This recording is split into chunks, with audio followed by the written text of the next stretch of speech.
I have an English-speaking audience, and I'm truly here to fight the battle of misinformation and propaganda. Please help me fight this fight by sharing this video with people who are still not understanding of what's happening in Ukraine, or why we call Russia a terrorist nation, or even why we are outraged to see a representative of Russia step foot on the world stage of Miss Universe. This conflict, as people like to call it, will end one of two ways. Either the Russian Terrorist Federation removes all of their people from our land, or they get pushed out. But the choice remains theirs. And what happens next? Well, one thing is for sure is that it's not business as usual. As a consequence to the actions of their people and their government, unprecedented sanctions have been placed on their country and will remain there for years. Why? Because of their own actions. So what should happen next? One thing the entire world should be advocating for is justice. No matter where you are in the world, you should be advocating for justice for Ukraine. Because if there is no justice for Ukraine, that means anyone can invade anyone at the drop of a hat. And it sends the message that peaceful lives can be ruined at any point, at any time, anywhere. Please watch this video till the end and share it with people you think could benefit. Because the amount of comments of propaganda I see online just takes the wind out of my sails. There must be justice. When there is no justice, all guidelines in life disappear, except for the simplest ones, except for the desire to survive and take revenge. The revenge for all the evil committed when the enemy destroyed justice. Ukraine didn't start this war.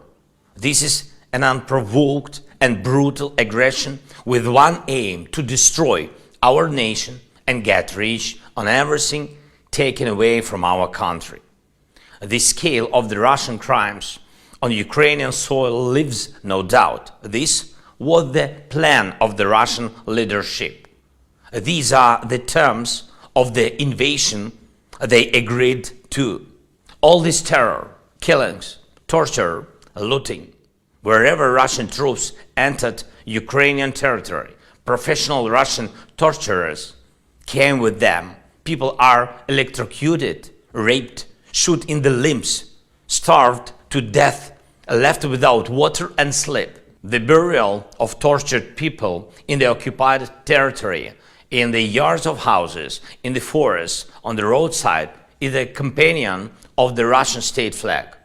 This is the way chosen by this state, the way of the terrorist, the way of the torturer, the way of the murderer, the way of the looter. This is Russia's state choice, and there should come state responsibility. Russia must be brought to justice for every burned Ukrainian city and village, for every destroyed life, for every Ukrainian family killed by Russian missiles, bombs and mines. We must bring back justice. We can bring back justice. We must punish evil.